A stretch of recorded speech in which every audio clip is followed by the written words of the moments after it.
Are we live? Hello, everybody. Welcome to another episode of TMI Thursday. I am your host, Tonk7. Thank you for being here with us today. What's today? The 10th? July 10th. We're already in July 10th. It's finally warming up. It was only 58 degrees when I woke up this morning. It was only 58, but that's because the sun hasn't burned through the clouds yet. Sometimes it's warm in the morning here. Most of the time it's not. But in the summertime, the sun, what happens is the sun burns through the clouds. Finally, it burns through the clouds.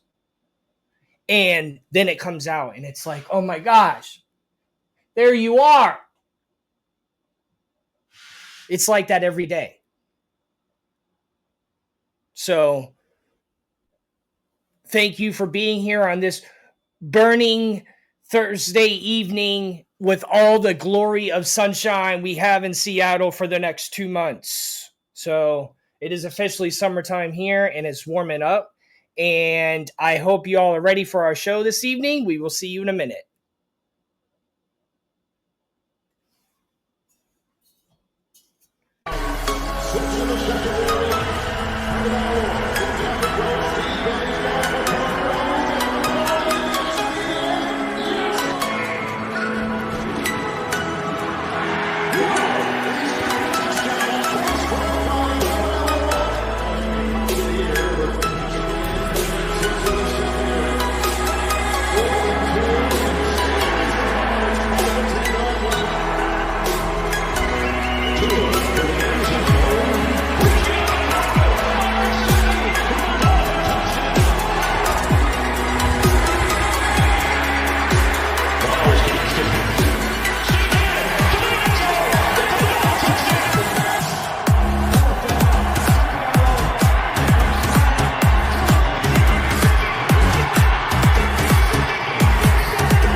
So I'm looking at it right now, and it says that Ali is live. Oh, that's notify. Oh, that why does it show live for Ali? But Cap is going live right now too. But he's pissed off. But I thought two people were going live. I was like, hey, I gave y'all Tuesday. I used to have Tuesday, and I gave it up. And now y'all coming on Thursday during my show. But it's all right. It's all right. It's the off season, so. But Hey man, you still got me, bro. You still got me, dog. Shit, yeah, but at least you do your shows at different times. If you do it on a Thursday, you do them on Thursdays too. Yeah, but I make sure. Make sure. Yeah, you know what? At the end of the day, man. But it's like, don't be taking my freaking views. You can't be competing. It's like playing spades, and we're on the same team, and you're winning the match, and then I cut you. Like if you threw out a king of spades and you're winning, and then I throw out an ace of spades, and you're like, "What are you doing, man? We already won." You can't cut your homie. It's all good.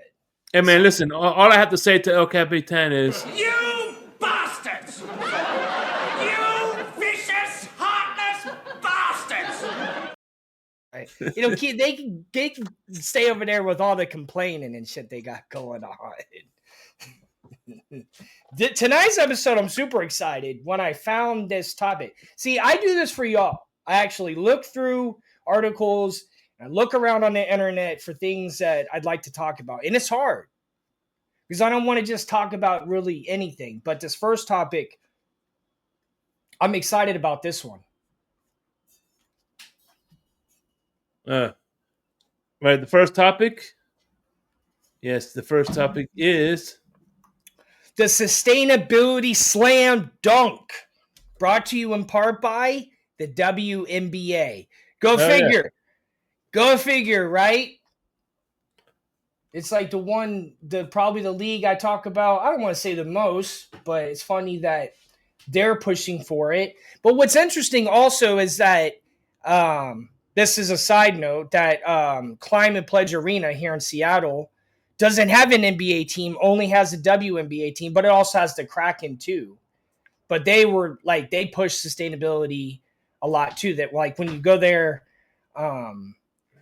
there's the chance to consume a lot less waste depending on what you buy. But they make it easy for you to buy something that is recyclable or compostable. And so what the WNBA is doing is wherever the All-Star game is going to be on July 19th. Oh, it's going to be in Indianapolis. So it's going to be hosted by the Indiana Fever. And the building is going to be completely powered by renewable energy. So that could be wind, that could be solar, probably both of those. I don't know if there's any rivers or dams in Indianapolis that they could harvest water turbines, but you have wind and solar. They might even have nuclear. That's considered. They don't always consider it renewable. It's considered alternative. It's starting to become renewable. I talked about this on my Instagram.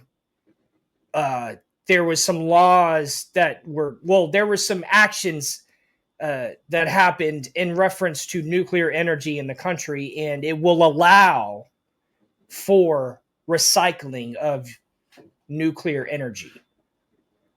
So it'll start to be more of a recyclable, renewable energy rather than just an alternative energy. But anyways, so what Indianapolis is trying to do is they said so it's going to be 100% powered by renewable energy, and then let's see what they're doing as far as like materials, and it says that everything will be recyclable recycling capacity in downtown Indianapolis will be expanded to accommodate the influx of fans. So they'll probably introduce a lot of aluminum cans, recyclable or compostable cups, or maybe plastic cups that are like made to return with, like go home and bring it back.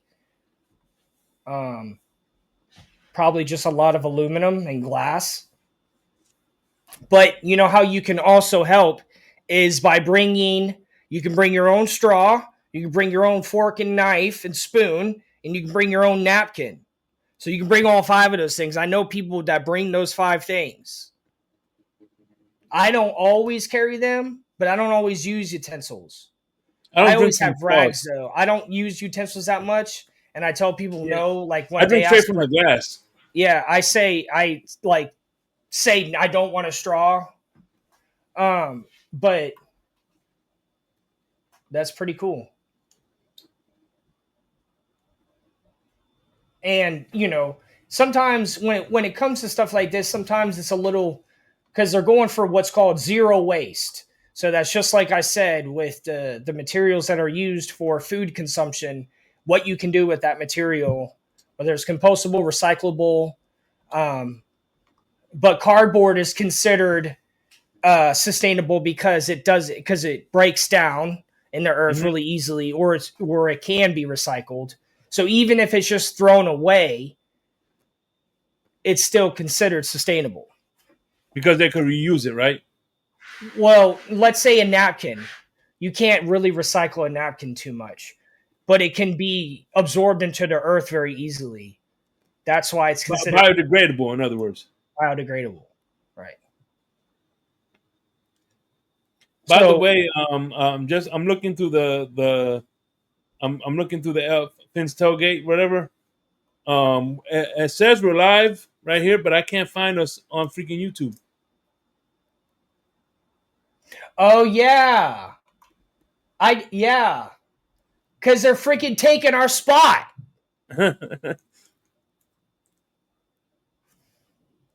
We're live on Twitter. Does it show people watching on either? Yeah, 27. Okay. Well, I mean, hey, to the 27 that are watching, thank you for being here. YouTube, I'm definitely gonna complain if he can't find us on YouTube. I'm gonna have to complain because this is my night. I gave up Tuesday. Yeah, I gave it up. You remember that? So I want to hear nothing. So I don't care what you want to talk about with your gatekeeping and your two sexual slandering. You're gatekeeping your own people. Yeah, exactly. Exactly. Isn't that irony? Freaking knucklehead. Acted like he didn't ask me 2 days ago if I was going live or 3 days ago. But thank you very much to the ones that are watching on Twitter. I appreciate it. 27. Hey, that's still 27. If I was doing a rap show and I personally had 27 people in the crowd, that's a good amount.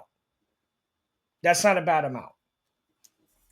So I'm really, I love it. All right. So what we got next? Probably something they covered on the cover over episode. So what I did was I Google searched, or I think I actually used ChatGPT. I don't use it that often, but I was like, it could be cool for something like this. I said top NFL news, and it gave like a whole list of things. And this was one of the things that said that John Newsmith said he feels appreciated now that he is in Pittsburgh. So this is what people are saying about the Dolphins. Here's an example. Doesn't necessarily it's not necessarily talking about toughness, or it might be, in reference to culture. What is the culture? Because everybody that leaves always has negative things to say. Always says little snippy things. That happens all the time when players leave this team. They always have little snippy things to say. Do they not want to say it in the locker room? Because appreciated That word is similar to what I've talked about with the Eagles, with how they're one team, with how they just circle around each other, they feed off of each other. And similar to that, and I don't know if that was all Andy Reid that started that or not. I believe the head coach is still doing it. And I believe that Jalen Hurts is probably doing it too, because he doesn't really like talking much. But he probably does a lot of talking to his teammates. So for Jonnu Smith to leave and feel appreciated, for one, damn well you're going to feel appreciated in Pittsburgh if they're bringing you in. If they're trading for you, you're going to feel appreciated. He's a tight end, right? So he might have already met Aaron Rodgers. He might be happy talking with Aaron Rodgers and whoever the backup is, or maybe he talked with the head coach or the offensive coordinator. Well, it's like, why didn't he feel appreciated in Miami?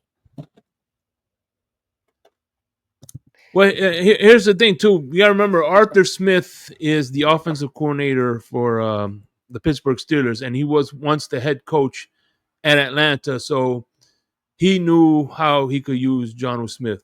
So I think Atlanta's had some heavy hitters for wide receivers. They've had some heavy hitters the past like 15 years. They know how to draft wide receivers, the Steelers. And I think with Chris Greer, and I kind of agree with it. I don't think he was going to duplicate what he did last year. I think he had great production, but I don't think he was going to duplicate what he did last year.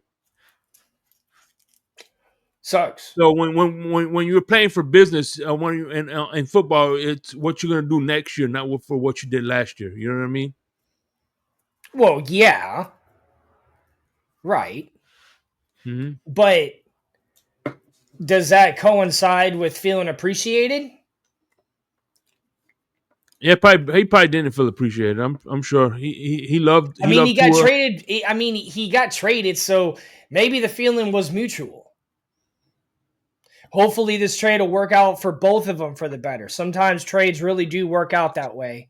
Sometimes they work both out for the better. But this is the culture that the Dolphins that people are talking about with the Dolphins, that the culture is missing.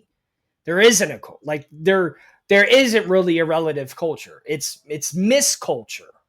Because it's always nitpicky shit. And I'm not blaming Jonnu. Like, regardless, that's an individual person. Feeling appreciated is by the whole organization. If he's not being embraced, you know what I'm saying? Or any player. And I understand what that feels like. And once you don't feel that way and you lose that tenacity and that spark to work hard, it's almost sometimes impossible to get. So hopefully now he has it in Pittsburgh, and good luck. Hopefully it revives you, and hopefully what we got in return will help Tua. Maybe but it's just always nitpicky shit about this team. It's just nitpicky, gossipy shit, and it's stupid.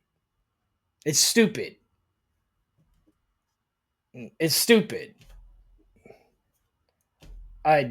Whatever. It's whatever. But Dolphins, we gotta do better than that.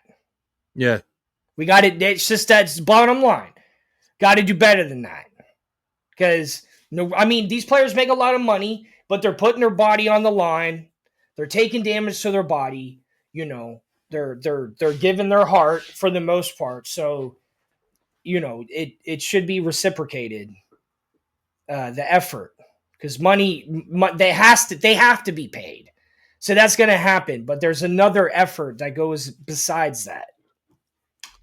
Well, just like with Van Ginkel, he people could say, well, damn, Van Ginkel was one of the loyal ones, and he wasn't rewarded for his hard work. And I think that's why we have Zach Seiler is going to be holding out, because he feels like he's being undervalued as well. And this kind of reminds me of what's his name on Netflix right now? Fucking what is his name? The last quarterback for for Atlanta.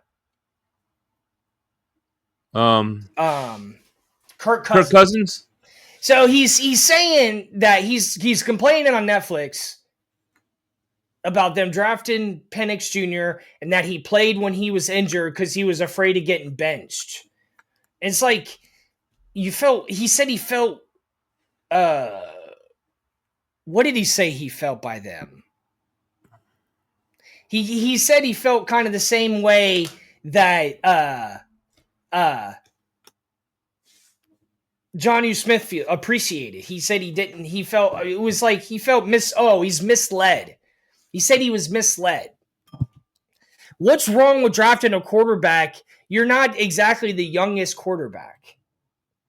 So if they draft a quarterback, will then either do better than him or sit down. Like feeling misled? Dude, you're a grown-ass man playing in the NFL. You've played for a bunch of teams. Okay? You just lit it up in Minnesota. You should have just stayed there. It's like, why did you even go to Atlanta? You're saying you played through the injury. It's like, stop with the bullshit, dude. You shouldn't have left in the first place. You were probably injured when you left. It's just like, you're the one making these decisions, but you were the one misled. Man, that's what teams have to do. They have to draft quarterbacks. What if you get injured? That should motivate you to do better if you have Michael Penix Jr. under you. Don't feel betrayed or misled. You signed a big-ass contract. You lit it up the season before. Like, man, get out of here, dude. Like, yeah, I want you to think about this. Tom Brady, they drafted Jimmy Garoppolo in the second round. He won 2 Super Bowls. Aaron Rodgers, they drafted Jordan Love, and he won 2 MVPs. So they drafted, and lo and behold, they draft Tom Brady and Aaron Rodgers seeing their replacements being drafted. And instead of bitching, they stepped up their game so they wouldn't get replaced. And Jimmy Garoppolo was obviously good enough to take a team to the Super Bowl. So it's not like and they traded him for a second round pick because Kraft made Belichick trade him away because you know what I mean. That's a whole other story. But getting back to what you were saying, yes, it's true. Look, it motivated. He got 2 MVPs after that, and then Tom Brady won 2 Super Bowls after they got Garoppolo. It's just like that's just the way it goes. Like you saying you were misled, dude. Man, get the hell out of here with that. It's you had the longest streak. You had the streak for the longest time of never winning on Monday nights. It wasn't until, I believe, 2021 or 2020. It was one of those 2 years that you finally won on a Monday night. So quit it with the complaining. Okay, you just lit it up and then you got greedy. Even though you were injured, quit with it, dude. We don't want to hear it. I won't even watch that Netflix show now just because I heard that. I don't even want to hear anything else. You know what I'm saying? I don't want to hear anything else. It's like, that's what you got paid all that money for. That's basically it. And guaranteed money too. But like the documentary shit where he's talking and shit, it's like, shut up, dude. You're just trying to make money. Oh, let me hold. Oh, I won't say nothing. I'll use that for Netflix and make, $200,000 to say that I was misled, so we can cry for Kirk Cousins. You want people to cry for you? That's just crazy, dude. A millionaire asking people to cry for him. It's insane. Don't cry for me, Argentina. That's some real shit too.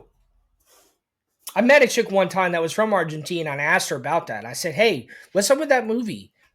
Don't Cry for Me, Argentina. Because that was like, at the time, that was the most I known about really I mean, I knew more, but I don't know. I was just asking her questions, and so she told me about what that movie was about. It was funny. It was cool. All right, what we got next? This is a first. This is a first ever. What we got next is a first ever on this show where somebody else besides me is going to show a sustainable product, just like he confirmed. That might have been Friday or something, but last week Friday. he said Last Thursday. Yeah. So I ordered on. You sent me the link on Amazon. yeah. I got it. I got it with the next day, and I tried it. Obviously, the first 2 times didn't work out so well. So I just went on YouTube to learn how to use it because I was like, "How the hell do I use this shit?" But anyway, so yeah. So what I found out is you put one pill in like either or in the back of your molars. You chew it up until it's a paste, whatever. And then after it's like you grind it down to fine paste, whatever. That's when you brush like you said, it's very foamy. Yeah, it's super foamy, and it feels like I'm brushing my teeth with bubble gum. Well, yeah, because you got the cinnamon flavored one. I got the regular peppermint one, spearmint one. I think I swallowed it a bunch of times, but whatever. but so you actually taught me something because since you went online to watch how they want you to use it, you learned that they don't want you to rinse your mouth out afterwards, which I couldn't do. I have to rinse my mouth out. But you actually don't, and you use it, but you're using it more of the benefit that it has from leaving it on your teeth for the enamel, for the restructuring of your enamel and other things like that. So that's actually really interesting. I'm really glad that you looked into it because I wouldn't have. And so what I do is after I do this, obviously I put a little bit of water, but then I just spit it out and just leave it in my mouth because that's crazy. At least like with toothpaste, you have that nasty toothpaste taste. You know what I'm saying? This is not like that. It's a nice taste. That's dope. See, that's dope. That's dope. So I just leave it in there, man, and keeps your breath fresh too. You know what I mean? Look at that. Look at that. Now he's telling me he's using it every day now. Every morning, every morning. So, boom, that's all it takes. This is why I show this stuff. Because sometimes you might actually like it. So, by the way, all right, here we go. My first. He's brushing his teeth with Big Red. Yes. Actually, Trident cinnamon. Trident has a good. You ever had Trident cinnamon? That's what it tastes like. Trident cinnamon. Not Big Red. Trident cinnamon. He's gonna have the strongest enamel in Carroll City. Hell yeah. So here we go. Like, what's up? You're like, what up? What's up? It smells like cinnamon. It's like someone with a new tattoo. He's like, what's up? So, oh man. All right. So what was funny was we both suggested it today. I just looked up a bonus topic when I saw this. Well, I thought of a bonus topic when I saw this. Okay.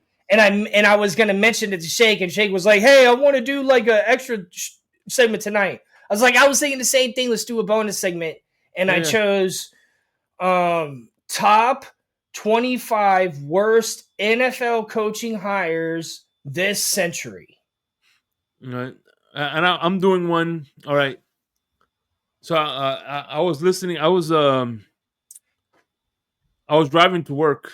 I have a long commute. I have like an hour and a half commute now. Damn. So I was listening to some hip hop music, and I thought this would be a good topic. Biggie and Tupac at the height of their beef, they collaborated with a music group called Bone Thugs and Harmony. Yeah. And I want to know which track. Who do you think did the best? Biggie, Bone Thugs and Harmony, Biggie, or Tupac? I don't know if I've heard the Tupac one. I've heard the Oh, yeah. Biggie one. It was on his Well, album. it was on their album. It's called Thug Love.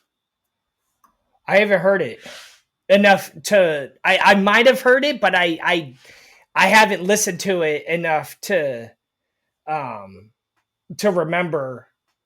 So I can go listen to it though. Mm-hmm. But I like Crazy Bone. Mm-hmm. He's dope.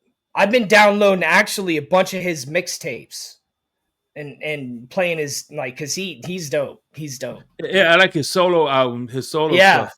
yeah, that's what I've been playing. DHUG, that's Thug Mentality. And I do like some of the songs on their first album, 14th or something like that.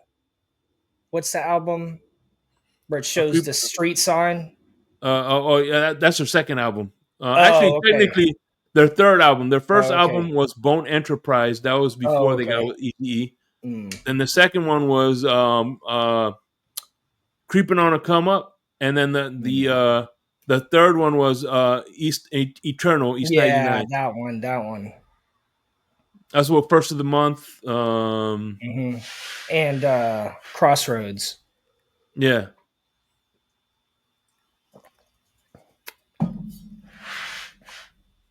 Yeah, and the first one, believe it or not, the first Crossroads, the original Crossroads wasn't about Eazy-E.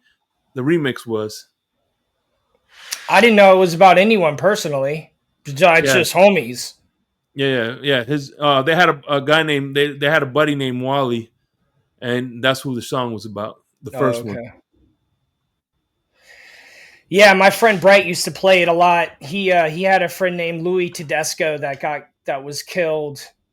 I think Louis went to John I. Leonard, and so Bright used to play that song. And then Brett dies, and now I play the song. So,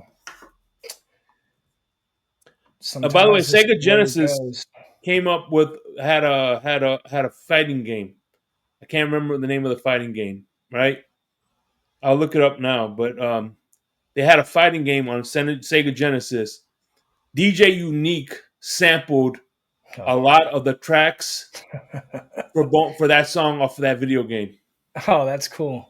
Yeah, that's cool. I might have even played that game. I played Mortal Kombat. That was the first console I played. It was definitely an exclusive for Sega Genesis. My mom bought me a Sega Genesis. I beat the Lion King. Try to find someone who beat that game without being able to save. And I got really far in Maximum Carnage. Oh man, that game was so dope. But you can't save it if you die. You have to start all over. Oh yeah, that's that. I hate that game, man. What game? Maximum Carnage? You played that game? Yeah, with Venom and Spider-Man. Yeah, that game was sick, dude. Yeah, I got all the way. Yeah, it was called Eternal Champions. Oh. I'll send you tomorrow or Saturday. I'm gonna send you the song and then the video game beat. You'll see. You'll be like, "What the fuck?" Okay, so number. All right, now we're doing the coaches, right? Number 25 is Romeo Crennel. So hold on. It says Romeo Crennel, Eric Mangini, Pat Shermer, Rob Trzynski, Mike Patine. I guess that was the whole team on the Browns. I don't understand why it shows so many people, though. By the way, Mangini. Oh, they combined. Okay, that was all different head coaches. All of them are at number 25. They combined for 57 and 119. You know what happened to Mangini? Mangini got blackballed. There's a rumor saying that Mangini got blackballed because, especially by Bill Belichick. Bill Belichick hates Mangini. Why? Because Mangini is the one that spilled the beans on the Spygate.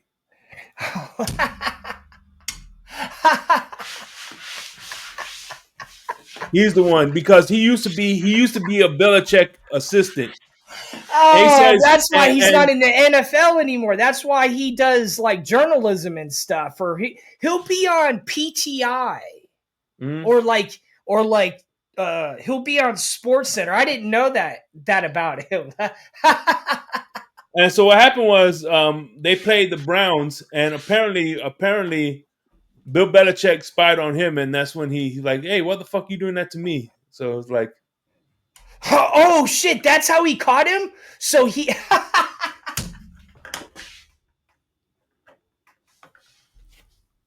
yeah, apparently.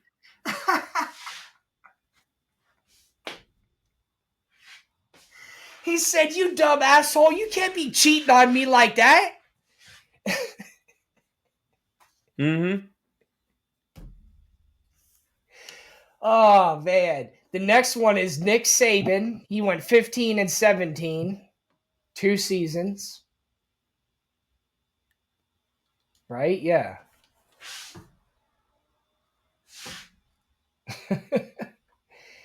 Next, 23 is David Culley for the Texans, 4-13.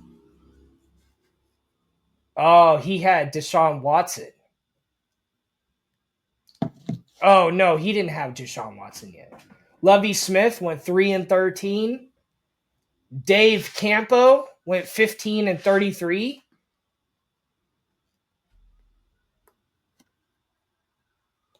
Steve Spurrier, Washington Commanders, 12-20.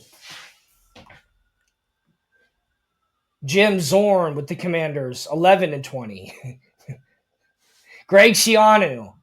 I when he got hired, I was like, this guy's gonna suck. Mm. And they're like, oh, he did good at Rutgers. I'm like, no, he didn't.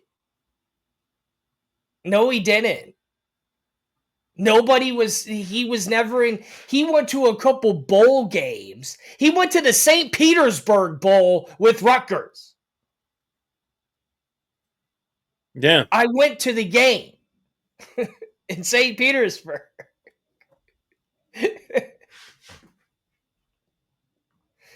Joe Judge with the Giants, 10-23. Number 16, Dennis Allen with the Raiders, 8-28. Damn. Steve Spagnuolo with the Rams. So what was his last record, Steve Spagnuolo? Oh, no, that was Spurrier. Mm-hmm. This is the first one for Steve. Steve Spagnuolo is the defensive coordinator for the Chiefs. 10-38 with the Rams. Damn. Gus Bradley, Jaguars. That's why Andy Reid has no worries about losing his defensive coordinator to the NFL. Yeah. As a matter of fact, Steve Spagnuolo was the defensive coordinator for the Giants that stopped the undefeated season against the Patriots.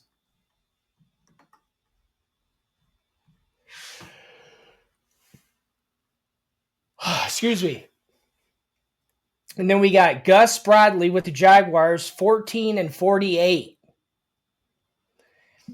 Dennis Erickson, number 13, 9-23 with the 49ers. Adam Gase. Oh, yeah. with the Jets, 9-23. Hugh Jackson with the Browns, 3-36-1. Damn, dude. Rod Marinelli with the Lions, 0-16, baby. That was the team with the current head coach as a player. Dan Campbell played on that team, dude. 0-16, dude. Damn. Matt Patricia. Good old Matt Patricia. Matty Patati. Yeah, the one, the pencil behind his ear. Matty Patati, baby. Hell yeah. He's got a beard thicker than his record. 13-29.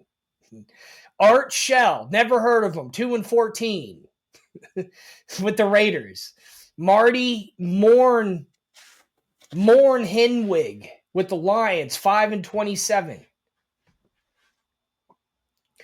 Jim Tom Sula, number 6. How is anybody higher than 0-16? How is that not number one? Yeah. Hey, 5-11 is better than 0-16. It's better than Hugh. Listen, Hugh was there for 3 seasons and he won 3 games. He won 1 season a game. 1 game a season. Yeah. Nathaniel Hackett, 4-11. That was just recently. That was when Aaron Rodgers was like, "Don't talk about my head coach." Who did he say that about? Who did he say that about? He said, "Don't talk about my head coach." Really? Don't talk about him. Yes, when Nathaniel Hackett was shitting the bed as a head coach, because that was his former offensive coordinator. So Aaron Rodgers was like, "Don't talk about it." Oh yeah. When the Sean Payton. Yeah.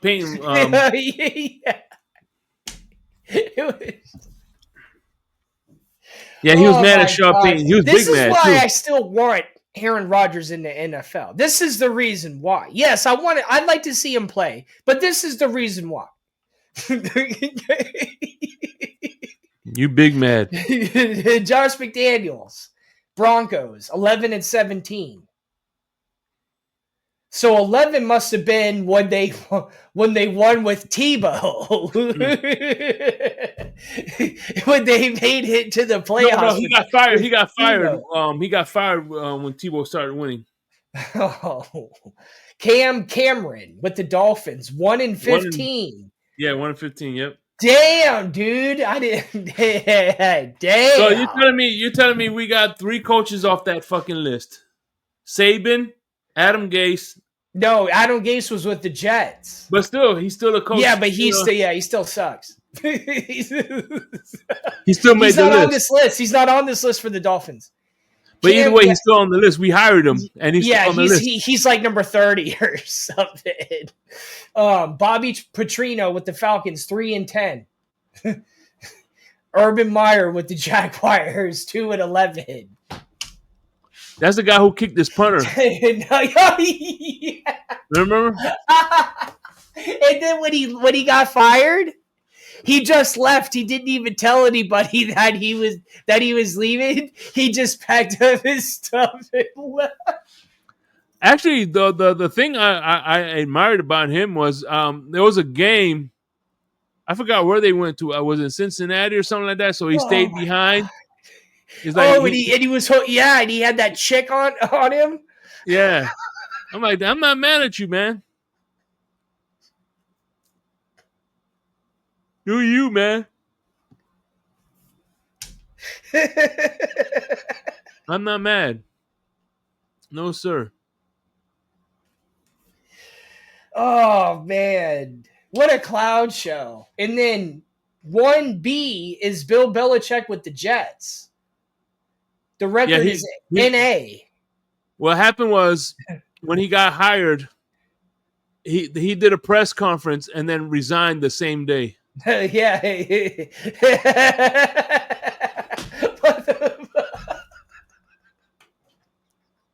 On a napkin.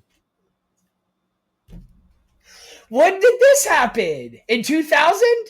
Yeah, I don't know sure what happened, but that's the famous. He put his letter of resignation on a napkin.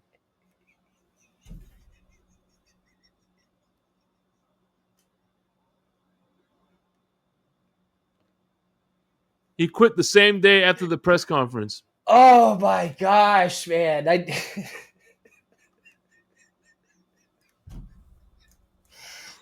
He wrote it on a napkin.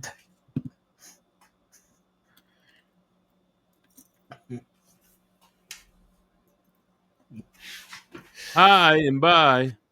You ever see that?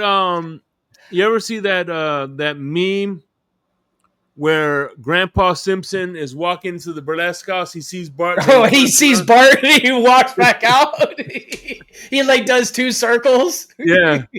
He takes his hat off and then he sees Bart and he grabs his hat again and leaves. And out the door. It shows Bart as a napkin. And Bill Belichick is the grandpa. He's like, yep, all right, I'm out of here. I quit. Here you go. He's like, oh. Oh, man. That's crazy, dude.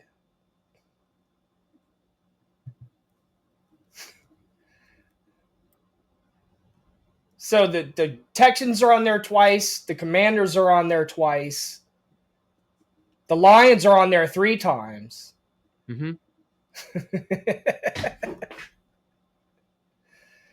Oh, that was good. That was good. That was good. He said he kicked the punter. Urban Meyer, yeah, he kicked the punter. I love that whole debacle, dude. I love that whole debacle, dude. It was great. Can you imagine you're just sitting there minding your own business and the fucking head coach just kicks you? What the fuck? It's like, when did you turn into like an asshole? Like, was he... There's no way he would kick Tim Tebow. You know what I'm saying? There's no way he would kick Cardell Jones. Maybe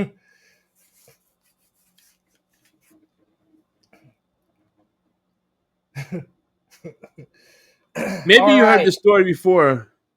There's a celebrity, I forgot who it was. I'm looking up now. They will take people's French fries and they're like, "Nah, you're not gonna." I'm doing it because if you told somebody, they won't believe you. Well, he's gonna do that one day, and someone's gonna someone's gonna beat him up for it. Yo, our number 1 undercover Dolphins fan said he has to have 3 monitor system to view my show. And he asked me what happened to it. He can't even find it. I can't even find it now. Well, I'm going to have to go ahead and file a complaint. Oh, yeah.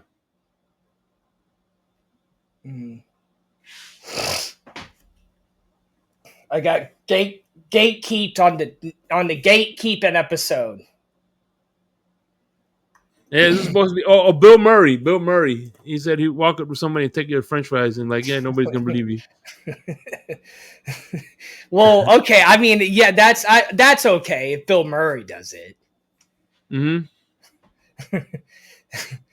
I feel like, well, now you got to sign something.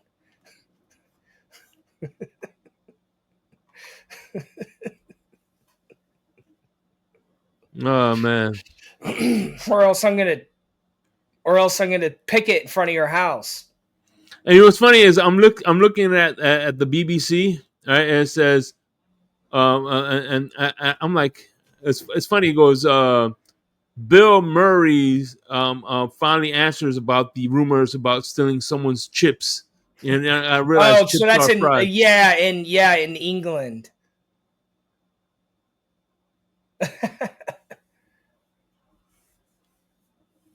I need to make it to England someday. Maybe. Oh man, I remember when me and my wife were first were dating. We had family at her. We had dinner at her family's house, right? And they had some neighbors. They had neighbors from England, whatever, right? And they made a dish. I said, "Oh man, this is delicious. Where'd you learn the recipe?" She goes, "Oh, I learned it from the BBC." And I was like, "Oh." Funny enough, Katie loves BBC. She can't get enough of the BBC. And Katie's like, my wife's like, fuck up. But she was laughing. She's like, oh, Why? really? I said, yeah, she loves the BBC.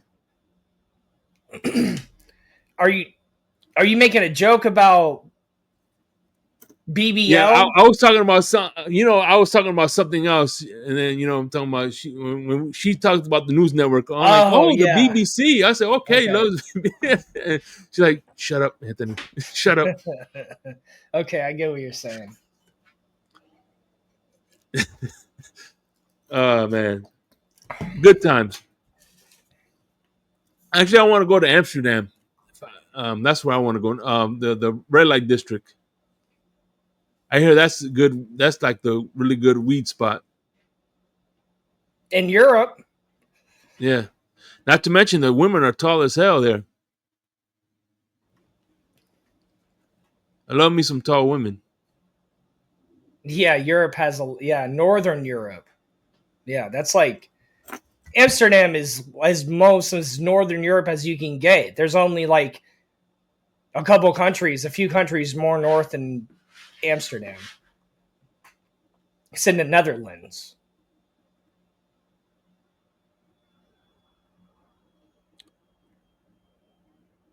It's There's a a chick. super sustainable country. There's a chick Super that I follow sustainable. on Instagram. Her name's Marie Tamara, right? She is 7 foot tall. All right, well, that's all we got for you tonight. I got some other things I got to get doing. I'm so busy now. I don't even have time for anything. So I'm glad I was able to produce this show tonight. yeah, thank you. And don't worry, everybody.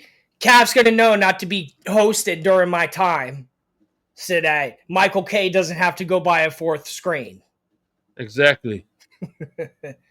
Thank you, everyone, for being here. We will see you next time.